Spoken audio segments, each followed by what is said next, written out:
All right, everybody, welcome back to another lecture for Anth 150.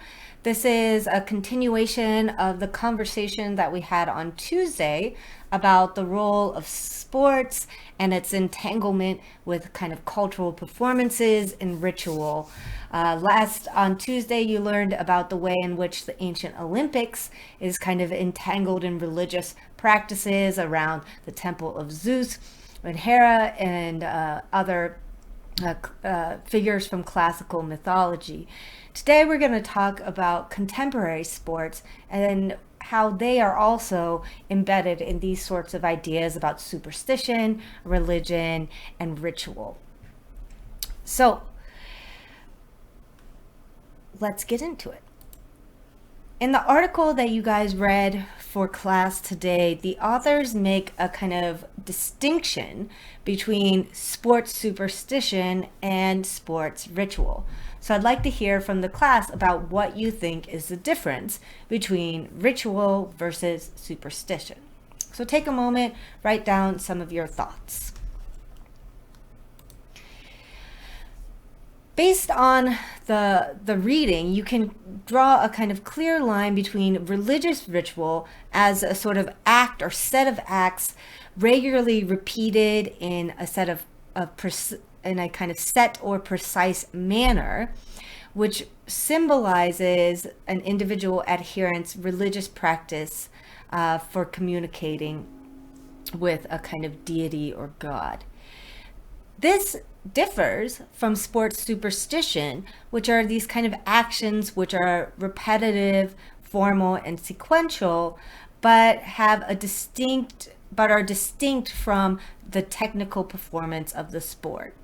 So with superstition, there's often this kind of belief in this powerful ability of this repetitive action to actually control luck or external factors.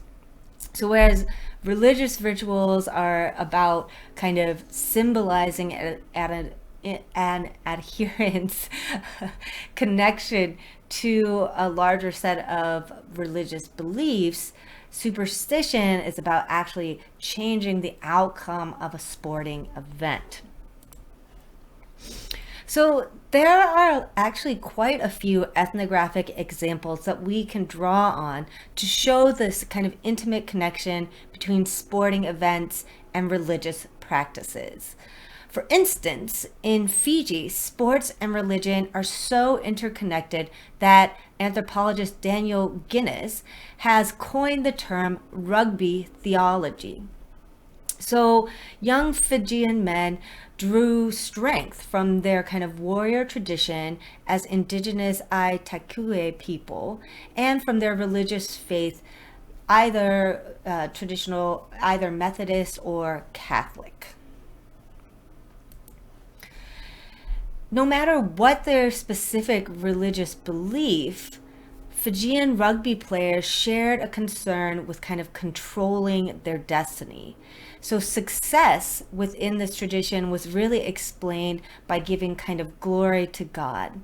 And rugby players engaged in these kind of daily regiments, including prayers, sermons, as well as religious discussions. So religious practices were actually embedded into the preparation for a given match by Fijian players.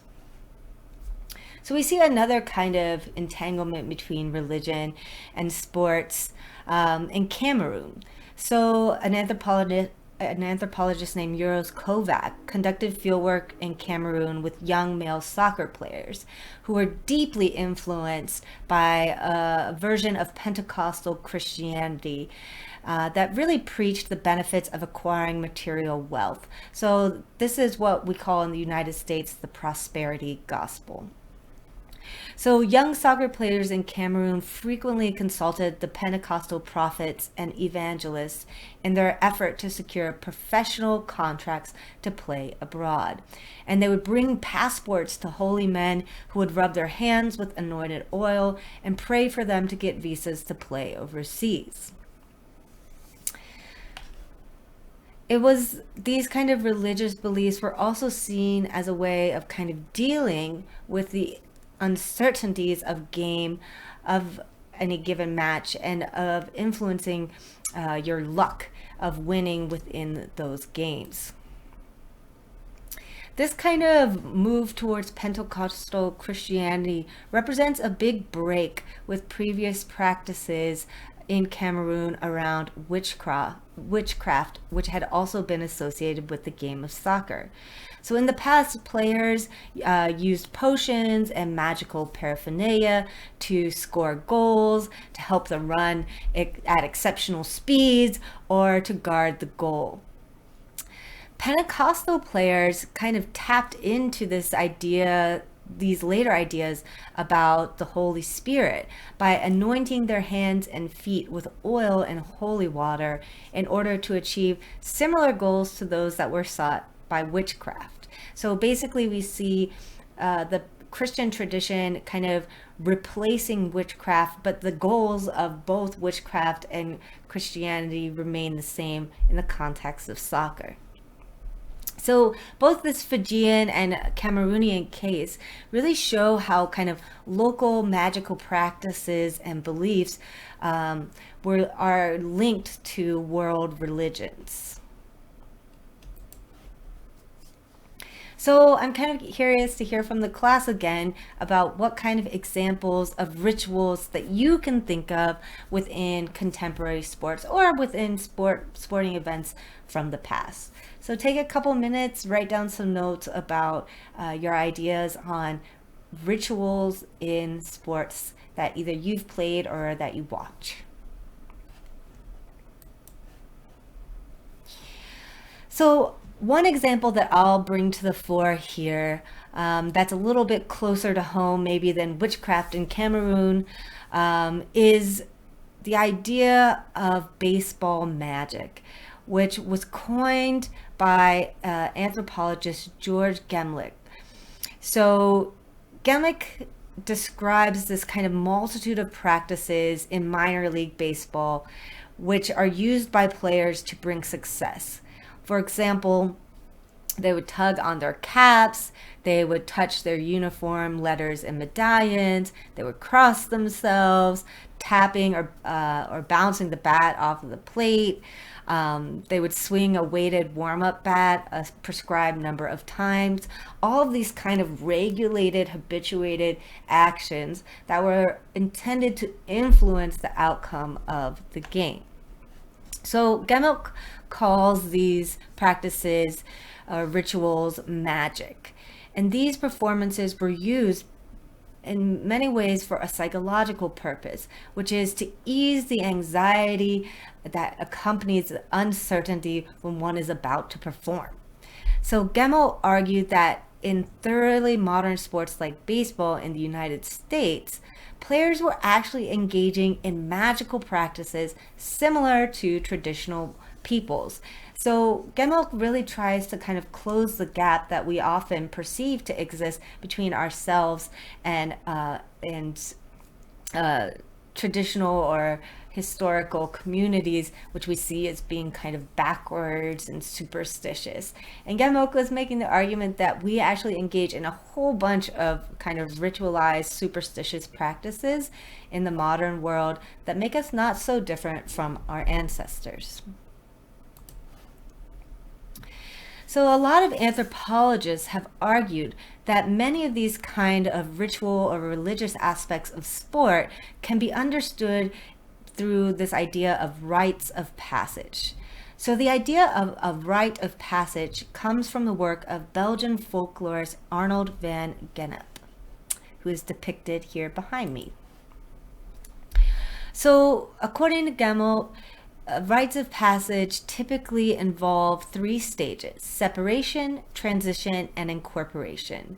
So separation involves kind of spatial or temporal or symbolic separation from normal social structures.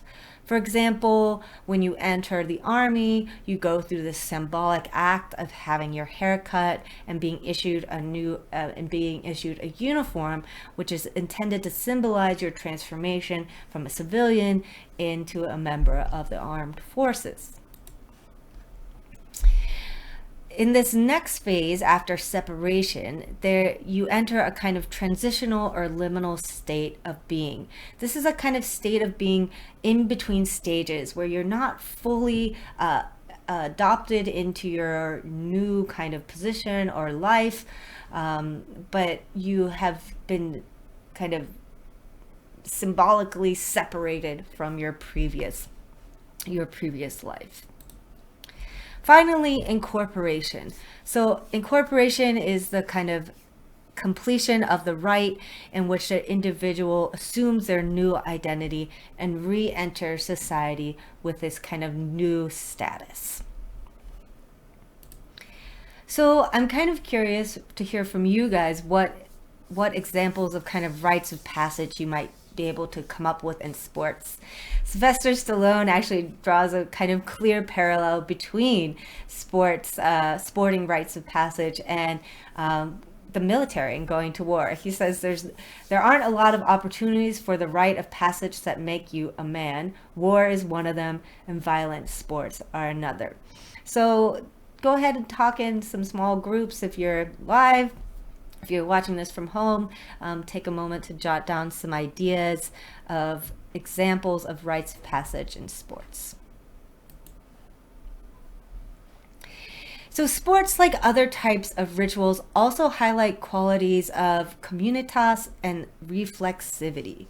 So the idea of communitas is a generalized human bond, this kind of sense of communion which is generated at events among participants. So you can think about going to a college football game, everybody's dressed up in the same school gear, they're all cheering for the same team to win. There's a kind of shared community around the sports team that is reinforced by being together in the stadium and watching the game. The idea of reflexivity or performance reflexivity results from the fact that rituals present the world as we want them to be. So they provide an occasion when participants can be temporarily freed of all sorts of normative constraints and can reflect back on the status quo and question it. So for example, the guys in the picture depicted here, normally probably walking around with red and yellow letters on their bodies and no shirts on, but are able to kind of shed the constraints of clothing in the context of a game and to really begin to question, why do we have to wear shirts everywhere? I'm not saying yes or no to that, but these moments where we're breaking normative patterns give us pause to think about what are the norms that we hold and do we want to maintain them. So this means that while rituals generally reinforce existing social structures, they actually also have revolutionary potential, frequently surrounded by a great deal of social tension and anticipation. So within the context of sports, elites will try to ensure that games do reinforce the status quo, and the government will try to ensure that rituals legitimize their authority. But this isn't always the case. So again, I'm curious to hear from you guys if you have any examples of reflexivity in sports where a transgression within a sporting arena has caused us to think about our societal practices at a larger level. So on a global level, kind of sporting events bring together huge communities of people, right? They create communitas. While large-scale gatherings have convened since ancient times, as we saw with the Olympics, mega events are understood as a distinctly kind of modern phenomena. According to sociologist Maurice Roche, mega events are large-scale cultural and commercial events, including sports events that have a dramatic character, mass popular appeal, and international significance. For Roche, only the Olympic Games, World Fairs, and FIFA World Cups satisfy these requirements of a mega event.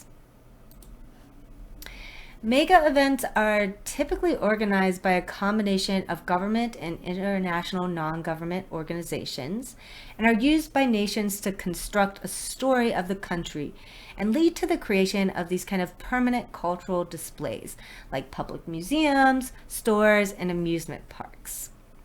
And they really foster the formation of a kind of international public culture in which people can express their kind of national identities within an international sphere.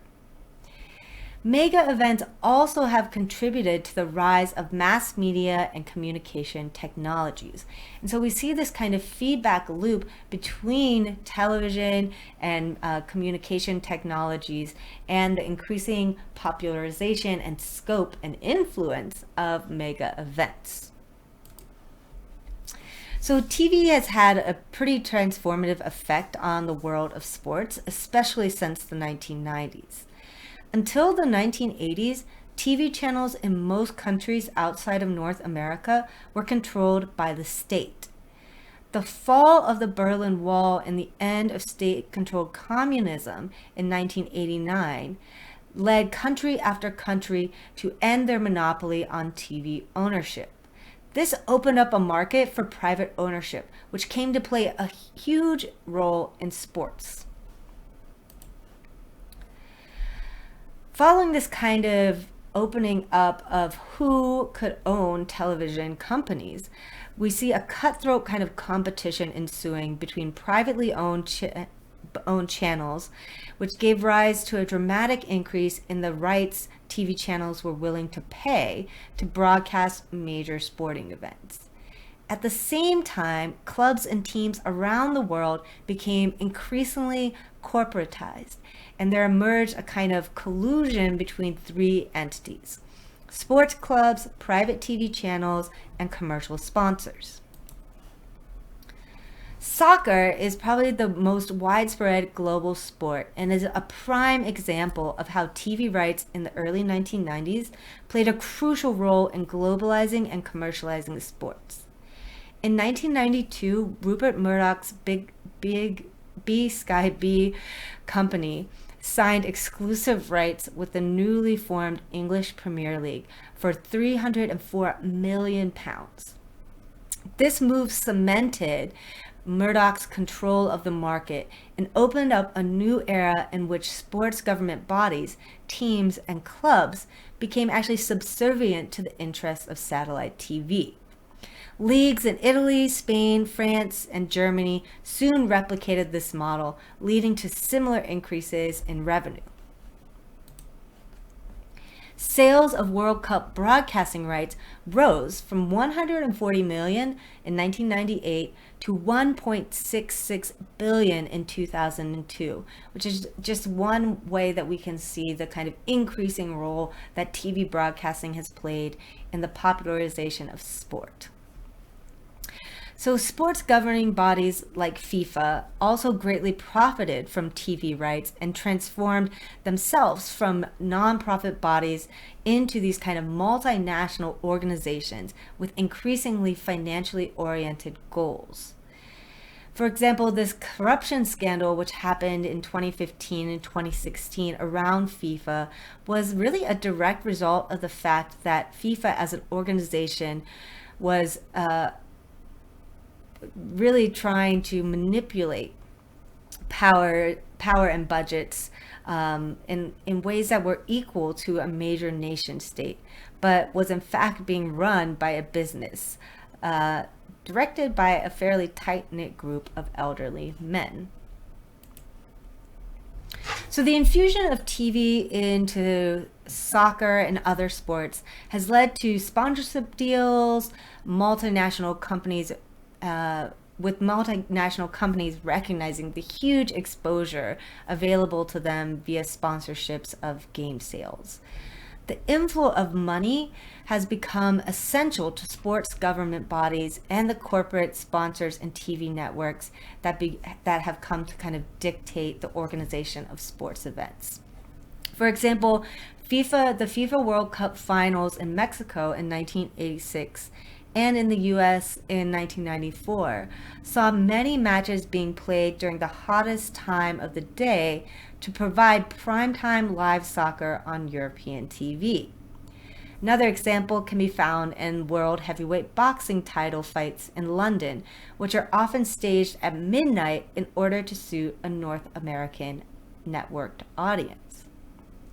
So in this kind of digital age, the value of live sports allows TV to remain a kind of key player in the media landscape, as sports events capture particular audiences, largely young men, that are valuable to sponsors.